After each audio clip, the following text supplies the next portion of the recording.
حضرت ابو ہریرہ فرماتے ہیں کہ رسول خدا صلی اللہ علیہ وسلم نے رمضان کی زکوٰۃ یعنی صدقہ فطر کی نگہبانی اور جمع کرنے پر مجھے مامور فرمایا تاکہ جمع ہونے کے بعد آپ اسے فقراء میں تقسیم فرمائیں۔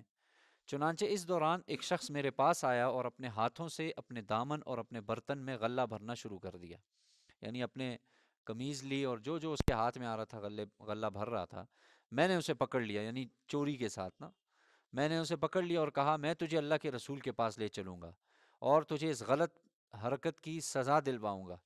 اس نے کہا جی میں محتاج ہوں، میرے اوپر میرے گھر والے ہیں، ان کا خرچہ ہے، میں بڑا سخت جو ہے نا، جس طرح ہوتا ہے رونا پیٹنا، میں بڑا حاجت مند ہوں جی، بڑا فقیر مسکین ہوں اور میرے ذمہ قرض بھی ہے۔ تو حضرت ابو ہریرہ رضی اللہ تعالیٰ عنہ نے جب اس کی یہ حالت سنی اور یہ رونا دھونا سنا تو اسے چھوڑ دیا۔ جب صبح ہوئی تو اللہ کے رسول صلی اللہ علیہ وسلم حضرت ابو ہریرہ فرماتے مجھ سے فرمانے لگے، ابو ہریرہ تمہارے پاس گزشتہ رات جو قیدی آیا تھا اس کا کیا ہوا؟ میں نے عرض کیا یا رسول اللہ وہ مجھ سے اپنی سخت حاجت اور عیالداری کا رونا رو رہا تھا اور مجھے اس پر رحم آ گیا تو میں نے اسے چھوڑ دیا۔ آپ صلی اللہ علیہ وسلم نے ارشاد فرمایا خبردار رہنا، اس نے اپنے حالات کے اظہار میں تم سے جھوٹ بولا ہے، وہ پھر آئے گا۔ میں سمجھ گیا کہ ضرور آئے گا، کیونکہ آپ علیہ الصلوۃ والسلام نے ارشاد فرمایا کہ وہ پھر آئے گا۔ گویا آپ نے حضرت ابو ہریرہ کو خبردار کر دیا کہ ابو ہریرہ خبردار رہنا، اس نے جھوٹ بھی بولا ہے اور وہ دوبارہ آئے گا۔ اور ظاہر ہے حضرت ابو ہریرہ فرماتے ہیں کہ مجھے 100% یقین ہو گیا کہ وہ دوبارہ آئے گا، چنانچہ میں اس کا منتظر رہا، اس کا انتظار کرتا رہا۔ وہ آیا اور اپنے دونوں ہاتھوں سے غلہ بھرنا شروع کر دیا پھر سے۔ میں نے اسے پکڑ لیا اور کہا اب تو میں تجھے رسول خدا صلی اللہ علیہ وسلم کے پاس ضرور لے جاؤں گا۔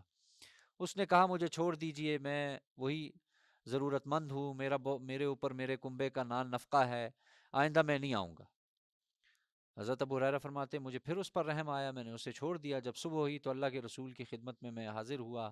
آپ نے پھر سے مجھ سے پوچھا کہ ابو ہریرہ وہ کیا بنا اس قیدی کا؟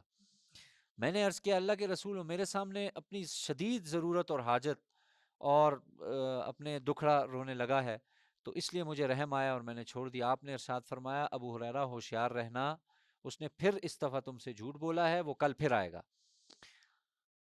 چنانچہ میں اس کا پھر سے انتظار کرنے لگا، وہ پھر آیا۔ جب اس نے پھر دوبارہ وہی حرکت کی، غلہ بھرنے لگا یعنی چوری کرنے لگا، میں نے آج تو حضرت ابو ہریرہ فرماتے میں نے پکڑ بھی لیا اور میں نے کہا آج تو تجھے ضرور بضرور لے کے جاؤں گا، اس کے بعد میں تجھے موقع نہیں دوں گا اور آج تو جائے گا اللہ کے رسول کی خدمت میں۔ تو اس نے کہا کہ یہ آخری موقع ہے، تیسرا موقع ہے، اور ساتھ یہ کہا کہ بھائی میں آئندہ نہیں آؤں گا۔ تو وہی ساری باتیں اس نے دوبارہ سے کہیں اور اس نے کہا کہ بھائی مجھے چھوڑ دو۔ آخر میں جو اصل بات تھی وہ یہ تھی کہ ابو ہریرہ میں تمہیں کچھ ایسے کلمات سکھاؤں گا کہ اللہ تعالیٰ ان کی وجہ سے تمہیں بہت نفع پہنچائے گا، تمہیں نفع پہنچائے گا۔ اور وہ کلمات یہ ہیں کہ جب تم سونے کے لیے اپنے بستر پر جاؤ تو آیت الکرسی اللہ لا الہ الا هو الحی القیوم آخر تک یعنی وہو العلی العظیم تک پڑھ لو۔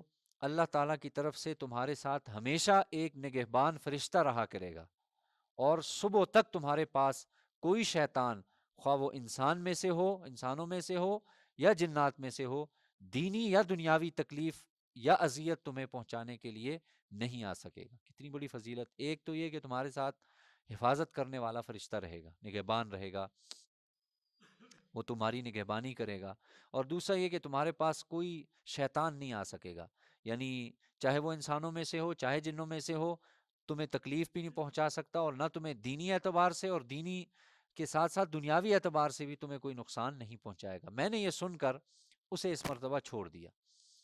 جب صبح ہوئی تو آپ علیہ الصلوۃ والسلام نے مجھ سے پھر پوچھا، ارشاد فرمایا کہ ابو ہریرہ کیا بنا تمہارے قیدی کا؟ میں نے عرض کیا قیدی نے جب مجھ سے یہ کہا کہ وہ مجھے کچھ کلمات سکھائے گا جس کی وجہ سے اللہ تعالیٰ مجھے نفع پہنچائے گا، تو میں نے اس کو چھوڑ دیا۔ آپ علیہ الصلوۃ والسلام نے ارشاد فرمایا آگاہ رہو، اگرچہ اس نے تم سے جو کلمات بتائے ہیں، ظاہر حضرت ابو ہریرہ نے بتا دیے مجھے یہ سکھایا، تو آپ علیہ السلام نے فرمایا آگاہ رہو، اس نے جو تمہیں کلمات بتائے ہیں وہ 100% یعنی وہ سچے ہیں، اس نے سچ کہا ہے، مگر وہ دوسری باتوں میں جھوٹا ہے، اور تم جانتے ہو کہ تم ان 3 راتوں میں تم کس سے ملاقات کر رہے تھے؟ میں نے کہا نہیں۔ آپ صلی اللہ علیہ وسلم نے ارشاد فرمایا وہ شیطان تھا جو اس طرح مکر و فریب سے صدقات کے مال میں کمی کرنے آیا تھا۔ یعنی ظاہر ایک صدقہ ہے، مسلمانوں کی چیز ہے، اور وہ انہیں دینی ہے، مستحق تک پہنچانی ہے، تو وہ اس نیت سے آیا تھا، لیکن ظاہر ہے سچ کہہ گیا ہے کہ اللہ تعالیٰ نے ہمیں یہ جو آیت الکرسی دی ہے، اس کے یہی فائدے ہیں۔